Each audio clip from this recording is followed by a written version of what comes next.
पाकिस्तान में menstrual hygiene के बारे में अवेयरनेस क्यों नहीं है और वो किस तरह क्रिएट की जा सकती है।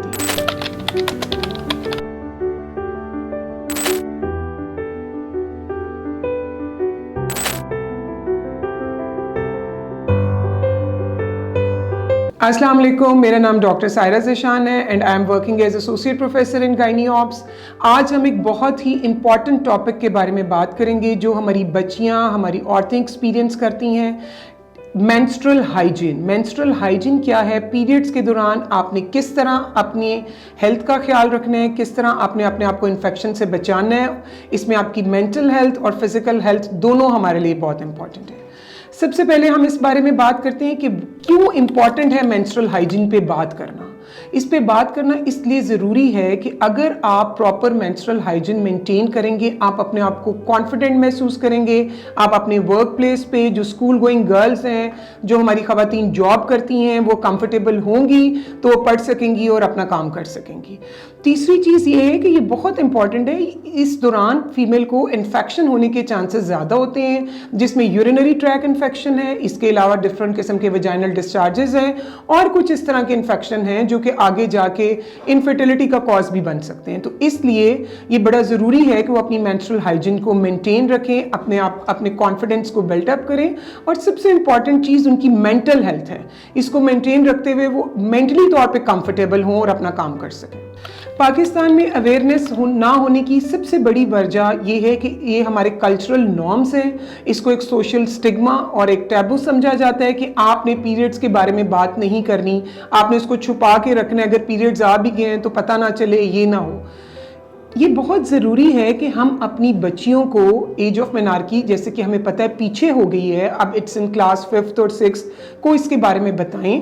हमारे करिकुलम्स में इसका फॉर्मल एजुकेशन प्रोग्राम हो जिसमें इस एज की बच्चियों को पीरियड्स के बारे में बताया जाए। उन्होंने पीरियड्स के दौरान किस तरह अपने आप को क्लीन रखना है, कितना फ्रिक्वेंटली पैड चेंज करना है, कौन से पैड्स यूज़ करने हैं और किस तरह अपना ख्याल रखना है, उनको इस सारी बातों के बारे में पता हो।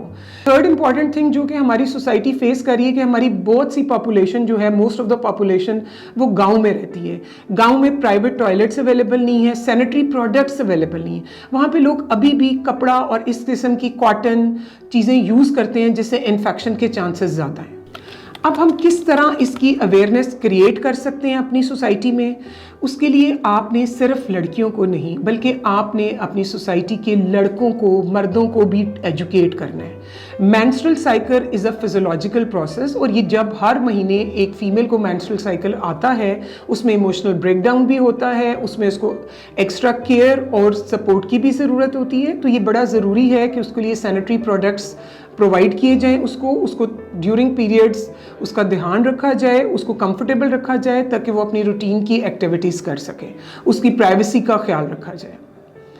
अब क्या ऐसी चीज़ें हैं जो कि मेंस्ट्रुअल हाइजीन को में हम इम्प्रूव कर सकते हैं? उसमें ये है कि आप जो सैनिटरी पैड यूज़ कर सकते हो उसकी क्वालिटी बहुत इंपॉर्टेंट है। जैसे कि बहुत सी बच्चियां मेरे पास आती हैं, वो डिफरेंट इस टाइप के पैड्स यूज़ कर रही होती हैं जो कि नायलन बेस ज़्यादा हैं और उसकी वजह से उनको स्किन एलर्जीज़, रैशेज़, डिस्चार्ज का प्रॉब्लम ज़्यादा हो रहा है। ठीक है। दूसरी चीज़ ये है कि बहुत से लोग पैड्स बहुत लंबे लंबे अरसे तक उसको रखते हैं। तो इट्स वेरी इंपॉर्टेंट कि जब वो सोक्ड हो जाए तो आपको उसको फ्रिक्वेंटली चेंज करना है। इस दौरान you have to take a balance diet. ये मिथ है कि आप इसमें पीरियड्स के दौरान ये चीज़ें खा सकते हैं, ये नहीं खा सकते। You have to take a balance diet जिसमें फ्रूट्स, नट्स, वेजिटेबल्स, दूध सब कुछ शामिल हो ताकि आप हेल्दी रह सको। ऐसी प्रोडक्ट को चूज़ करना है जिसमें आप कंफर्टेबल रहो और आप उसको यूज़ करके अपनी रूटीन की एक्टिविटीज़ कर सको। The fourth important thing is कि जैसे कि हमारी मोस्ट ऑफ द पॉपुलेशन में मीडिया कैंपेन का बड़ा रोल है, तो हम इसके ऊपर टीवी पे डिफरेंट, आपने देखा होगा, एड्स भी आते हैं और इसकी अवेयरनेस क्रिएट की जा रही है कि आप अपने जो है कि मेंस्ट्रुअल हाइजीन को किस तरह मेंटेन करना है। इसी तरह हम मोबाइल फ़ोन्स पे भी ये मैसेज एक मंथ होना चाहिए जिसमें मेंस्ट्रुअल हाइजीन से रिलेटेड ये हम सारी इंफॉर्मेशन बच्चियों को दें और वो इसको सुन सकें और उस पर अमल कर सकें। Thank you. एक कॉमन प्रॉब्लम जो आजकल अक्सर बच्चियां आती हैं और वो पूछती हैं कि हम कौन से पैड्स यूज़ करें। तो बेटे पैड्स के लिए ये है कि पैड्स बहुत ज़्यादा जो नायलन बेस्ड होते हैं they are the cause of skin allergy. आप कोशिश करें कि आप non nylon based pad use करें। कॉटन बेस्ड हों, उनकी एब्जॉर्बेंट कैपेसिटी अच्छी हो, ताकि अगर आप वर्क प्लेस पे भी जा रहे हो तो टेट्रा लेयर हो तो जो कि उसको अच्छा एब्जॉर्ब कर सके। एयर फ्लो बहुत इंपॉर्टेंट है, क्योंकि जहाँ पे भी एयर फ्लो नहीं होएगा, मॉइस्चर होएगा, तो इन्फेक्शन के चांसेस ज़्यादा होंगे। And the most important thing is order.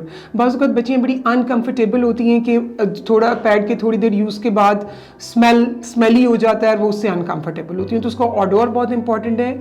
जिन लोगों की स्किन सेंसिटिव है वो कोशिश करें कि वो ऐसे पैड्स यूज़ करें जो कि डर्मा प्रूफ हों, जो कि सेंसिटिव स्किन के लिए डिज़ाइन किए गए हों। एंड अब इट्स फॉर्चुनेटली कि ये सब चीज़ें अवेलेबल हैं, तो ये है कि आप उसको चूज़ करते वक्त उसके अंदर ये सारी क्वालिटीज़ देखें और उसके बाद आप उसको अपने लिए चूज़ करें। Thank you.